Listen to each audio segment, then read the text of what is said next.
क्या होता है जब प्यार ही असहनीय हो जाए, जब किसी का साथ जिसकी सबसे ज्यादा चाहत हो वही हर पल जलने का एहसास दे।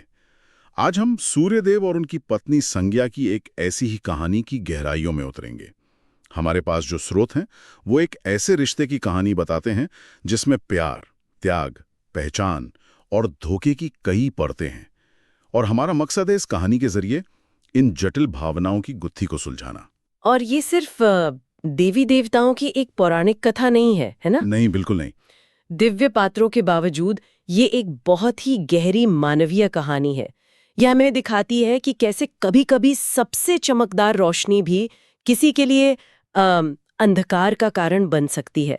यह कहानी रिश्तों में आपसी समझ की कमी, संवादहीनता और आत्म जागरूकता की जरूरत को दिखाती है, जो आज भी उतनी ही प्रासंगिक है। तो कहानी की शुरुआत होती है एक आदर्श परिवार की तरह। सूर्यदेव, प्रकाश और ऊर्जा के देवता, और उनकी पत्नी संज्ञा, जो देवताओं के शिल्पकार विश्वकर्मा की बेटी हैं। उनके 3 बच्चे हैं, वैवस्वत, यमुना और यम। मतलब बाहर से देखने पर तो सब कुछ उत्तम लगता है। लेकिन जैसा अक्सर होता है, जो सतह पर दिखता है वो पूरा सच नहीं होता। संज्ञा एक बहुत गहरा और दर्दनाक राज छिपा रही थी। वो सूर्य से बहुत प्रेम करती थी, लेकिन उनका तेज, उनकी गर्मी, वो उसके शरीर के लिए सहन करना नामुमकिन होता जा रहा था। ये एक विरोधाभास था, है ना? हाँ, मतलब जिस शक्ति की दुनिया पूजा करती थी वही उनके अपने जीवन को झुलसा रही थी। बिल्कुल। हमारे स्रोत में एक बहुत ही मार्मिक पंक्ति है जो इस दर्द को बयां करती है। दिन में जो चीज जीवन देती थी वही हर रात उसकी मौत बन जाती थी। जरा सोचिए, सालों तक चुपचाप ये दर्द सहना, लेकिन फिर एक दिन वो इस बिंदु पर पहुंच जाती है जहां वो अब और नहीं सह सकती। यहाँ दिलचस्प बात यह है कि वो सिर्फ भाग जाने का फैसला नहीं करती है। वो जानती है कि सूर्य उससे बहुत प्यार करते हैं और उसके जाने से टूट जाएंगे। इसलिए वो एक ऐसी योजना बनाती है जो उसे इस स्थिति से बाहर भी निकाल दे और अपने पति की देखभाल भी सुनिश्चित कर दे। ये पलायन नहीं है, ये आत्मसंरक्षण की एक बहुत ही जटिल और बेताब कोशिश है। और उसकी योजना तो किसी विज्ञान कथा जैसी लगती है। वो क्या करती है, ये दिमाग चकरा देने वाला है। उसने शीशे के सामने खड़े होकर अपनी योग शक्ति से अपनी एक हूबहू प्रतिकृति बना ली, एक परछाई जिसे उसने नाम दिया छाया। बिल्कुल, उसने अपनी पहचान का एक हिस्सा ही अलग कर दिया। उसने छाया से कहा, मैं सूर्य की चमक अब और बर्दाश्त नहीं कर सकती। मैं अपने पिता के घर जा रही हूँ, तुम मेरी जगह लो, मेरे पति और मेरे बच्चों की देखभाल करो और अपनी पहचान किसी को मत बताना। लेकिन छाया ऐसे ही नहीं मान जाती है। उसने एक शर्त रखी। हाँ, और ये शर्त कहानी में एक टाइम बॉम्ब की तरह काम करती है, जो ये सुनिश्चित करती है कि ये धोखा हमेशा के लिए नहीं चलेगा। सही बात है। उसने कहा, मैं सच नहीं बताऊंगी, लेकिन जिस पल कोई मेरे बाल खींचेगा मैं सच बोल दूंगी। ये एक अजीब शर्त लगती है, लेकिन ये बहुत महत्वपूर्ण है। ये एक तरह से संज्ञा को ये आश्वासन देती है कि सच एक दिन बाहर आएगा, और ये छाया को भी एक सीमा देती है। ये दिखाता है कि संज्ञा पूरी तरह से गायब नहीं होना चाहती थी। वो बस इस असहनीय स्थिति से एक अस्थायी राहत चाहती थी। तो संज्ञा अपनी प्रतिकृति छाया को अपनी जगह छोड़कर अपने पिता विश्वकर्मा के घर पहुंचती है। उसे उम्मीद होगी कि उसके अपने पिता उसका दर्द समझेंगे। लेकिन कहानी में एक और कठोर मोड़ आता है। उसके पिता उससे शरण देने से इनकार कर देते हैं। ये उस समय के सामाजिक मानदंडों को बहुत स्पष्ट रूप से दिखाता है। एक पत्नी का स्थान उसके पति के घर में ही होता था, चाहे परिस्थितियां कैसी भी क्यों ना हो। विश्वकर्मा यहाँ क्रूर नहीं है। वो उस सामाजिक व्यवस्था को बनाए रख रहे हैं जिसमें एक महिला के व्यक्तिगत कष्ट के लिए कोई जगह नहीं थी। उन्होंने उसे वापस जाने की मनाने की कोशिश की, लेकिन जब वो नहीं मानी तो उन्होंने उसे अपने घर में रखने से मना कर दिया। तो अब वो पूरी तरह अकेली है, अपने पति के तीर से जल रही है और अपने पिता द्वारा ठुकरा दी गई है। उसके पास दुनिया से छिपने के अलावा कोई चारा नहीं बचता। वो उत्तर कुरु नाम की एक जगह पर जाती है और वहां एक घोड़ी का रूप धारण करके रहने लगती है, ताकि कोई उसे पहचान ना सके। और दूसरी तरफ सूर्यदेव इस धोखे से पूरी तरह अनजान छाया के साथ अपना जीवन जीते रहते हैं। समय बीतता है और सूर्य और छाया के 3 और बच्चे होते हैं। एक बेटी ताप्ती और 2 बेटे सावर्णी और शनि। कुछ समय के लिए तो ऐसा लगता है कि संज्ञा की योजना काम कर गई। लेकिन यहीं से परिवार के अंदर का समीकरण बिगड़ना शुरू होता है। जैसा कि स्रोत बताते हैं, खून पानी से गाढ़ा साबित हुआ। छाया का प्यार संज्ञा के बच्चों के लिए धीरे धीरे कम होने लगता है। वो अपने बच्चों पर ज्यादा ध्यान देने लगती है और संज्ञा के बच्चों की, वैवस्वत, यमुना और यम की उपेक्षा करने लगती हैं। और बच्चे इस बदलाव को महसूस कर रहे थे, खासकर यमुना और यम। वैवस्वत शांत स्वभाव के थे, लेकिन छोटे बच्चे इस भेदभाव को बर्दाश्त नहीं कर पाए। घर का माहौल धीरे धीरे विषाक्त होने लगता है। ये तनाव इतना बढ़ जाता है कि एक दिन यमुना और छाया की बेटी ताप्ती के बीच भयानक झगड़ा होता है। गुस्से में यमुना ताप्ती को श्राप देती है, तुम पृथ्वी पर एक नदी बन जाओ। ताप्ती भी पलटकर वही श्राप दे देती है, तुम्हारे साथ भी ऐसा ही हो। और ऐसा ही होता है। दोनों लड़कियां पानी की धाराओं में बदलकर बहने लगती हैं। ये परिवार के टूटने का पहला बड़ा संकेत था। लेकिन कहानी का सबसे महत्वपूर्ण मोड़ तब आता है जब यम का टकराव सीधे छाया से होता है। छाया इस घटना का सारा दोष यम पर मढ़ देती है। हाँ, लेकिन यम को पहले से शक था। उसके अंदर एक आवाज हर दिन तेज होती जा रही थी कि ये महिला उसकी मां नहीं, बल्कि कोई छलावा है। जब छाया ने उसे डांटा तो यम ने गुस्से में उसे लात मारने की धमकी दी, और छाया ने जो प्रतिक्रिया दी उसने सब कुछ बदल दिया। बिल्कुल, एक माँ के गुस्से और एक सौतेली माँ के गुस्से में फर्क होता है। छाया ने यम को श्राप दे दिया, तुमने मुझे लात मारने की हिम्मत की, तुम्हारे पैर सूख कर गिर जाएं। ये सिर्फ एक गुस्से भरा शब्द नहीं था, ये शरीर को नष्ट करने का श्राप था। और यम के लिए ये निर्णायक सबूत था। वो तुरंत अपने पिता सूर्य के पास गया।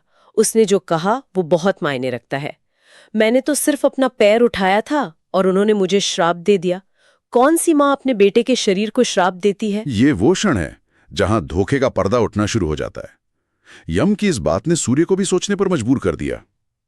सच को ज्यादा समय तक दबाया नहीं जा सकता, और यहां सच एक बच्चे के सवाल के जरिए बाहर आ रहा था। बिल्कुल, एक बच्चा अक्सर परिवार में उस भावनात्मक सच्चाई को देख लेता है जिसके प्रति बड़े लोग अंधे हो जाते हैं। उस रात सूर्य ने छाया से इस बारे में बात की। पहले तो छाया ने अपना बचाव करने की पूरी कोशिश की। उसने कहा, मुझे बहुत अफसोस है कि मैंने गुस्से में यम को श्राप दे दिया। मैं इसे वापस तो नहीं ले सकती, लेकिन इसका असर कम कर दूंगी। लेकिन सूर्य को अब उस पर विश्वास नहीं हो रहा था। और भला सूर्य को अंधेरे में कौन रख सकता है? उन्होंने उससे सवाल करना शुरू किया और छाया के झूठ लड़खड़ाने लगे। वो अपनी ही बातों का खंडन करने लगी। कहानी में वो कोहेरेंस नहीं था। सूर्य को जल्द ही समझ आ गया कि कुछ बहुत बड़ी गड़बड़ है, और जब गुस्से में उन्होंने छाया के बाल पकड़े तो वही शर्त पूरी हो गई। हाँ, वही शर्त जो उसने संज्ञा से की थी वो टूट गई और सच उगल दिया। उसने कहा, मैं संज्ञा नहीं, मैं छाया हूं। सूर्य ये सुनकर क्रोध से उबल पड़े। उन्होंने पूछा, तुमने मेरे बच्चों के साथ इतना बुरा व्यवहार क्यों किया? और छाया का जवाब बहुत ही मानवीय और दुखद है। वो कहती है, मुझे अपने बच्चों के लिए डर था कि वे भी मेरी तरह परछाई बनकर न रह जाएं। ये एक चौंकाने वाला पल है। मतलब छाया, जो सिर्फ एक प्रतिकृति थी, उसने अपनी खुद की चेतना, अपने डर और अपनी ममता विकसित कर ली थी। वो अब सिर्फ एक परछाई नहीं थी, वो एक माँ थी जो अपने बच्चों के भविष्य के लिए डरी हुई थी। बिल्कुल, लेकिन उस वक्त सूर्य धोखे के गुस्से में थे। वो तुरंत अपने ससुर विश्वकर्मा के पास पहुंचे, ये जानने के लिए कि संज्ञा कहाँ है। विश्वकर्मा ने माफी मांगी, लेकिन फिर उन्होंने जो कहा वो इस कहानी की दिशा को पूरी तरह से बदल देता है। हाँ, ये कहानी का सबसे अप्रत्याशित मोड़ है। विश्वकर्मा दोष का एक बड़ा हिस्सा सूर्य पर ही डाल देते हैं। वो कहते हैं, मैं ये नहीं कह रहा कि संज्ञा ने समझदारी से काम लिया, लेकिन गलती तुम्हारी भी है। तुम्हारी गर्मी असहनीय थी। क्या तुमने कभी सोचा कि तुम्हारा स्पर्श, तुम्हारा प्यार उसे कितना आतंकित कर रहा था? और ये सवाल, ये सूर्य के लिए आत्मज्ञान का क्षण बन जाता है। ये कहानी का दिल है। उन्होंने पानी के एक बर्तन में अपना प्रतिबिंब देखा, और उन्हें पहली बार एहसास हुआ कि वे इतने सालों से सिर्फ खुद को सुख दे रहे थे। उन्होंने अपनी पत्नी के दर्द पर कभी ध्यान ही नहीं दिया था। उनका प्यार एक तरफा था। उन्होंने उसे अंधा कर दिया था, उसकी त्वचा जला दी थी, और कभी इस बात को महसूस तक नहीं किया। उनका चेहरा ऐसे काला पड़ गया जैसे उस पर बादल छा गए हों।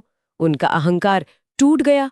उन्होंने पूछा, मुझे उसे वापस लाना है, मैं क्या करूं? और यहीं से कहानी धोखे और गुस्से से बदलकर सहानुभूति और समझ की कहानी बन जाती। और समाधान भी उतना ही प्रतीकात्मक और शक्तिशाली है।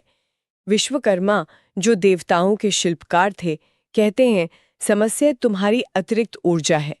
मैं अपने औजारों से उसे तराश कर कम कर सकता हूँ, तब वह तुम्हें देख सकेगी। और तुम्हें अपनी बाहों में भर सकेगी। मतलब समाधान ये नहीं है कि संज्ञा को दर्द सहना सिखाया जाए, नहीं, बल्कि यह है कि सूर्य खुद को बदलें। वे सचमुच सूर्य को तराशने की बात कर रहे हैं। ये तो अविश्वसनीय है। ये एक बहुत ही शक्तिशाली रूपक है ना?